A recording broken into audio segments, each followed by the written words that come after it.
Men oq donachilarda o'yinni F3 bilan boshladim. Murid degan brat bilan dush o'ynadik. Sekin u ham D5 bilan boshladi. O'yin davom etyapti. Piyodalar bilan olib chiqdi. Piyodalar boshida ancha chiroyli qilib piyodalarimni terib oldim. Otini olib chiqib otiga hujum qildim. Otini olib qochdi. Dedim meni ham otim bor deb otimni olib chiqib yana yengil o'yinni boshladim. Otiga hujum qildim. Otini olib qochuvdi. Men otini gumdon qildim. Fil bilan alishib oldik, lekin bu yoqda men otimni o'yinga olib chiqdim. Piyodalarni tekinga piyoda berdi. Sekin yeb qo'ya qoldim. Farzandni olib chiqib, piyodani yeb qo'ydi. Sekin men ham bu yana filmni olib chiqdim. Yana menga bu bola otim piyoda beraman deydi. To'xta deb rakrovka qilib turib, shoh berdi. Sekin qochib turib, men olib qochgan paytda juda chiroyli yurish.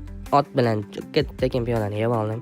Agar xonim filni ot urish kerak edi, bu yoqqa qochdi. Bilib turib sekin farzandni olib chiqdim-da.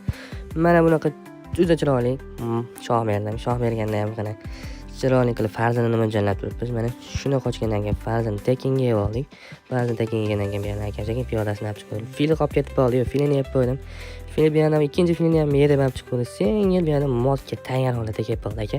Yengil ikkita yurishda top etib mot qilib qo'ydim akalar. Mana juda chiroyli mot oldi. O'yin tugadi.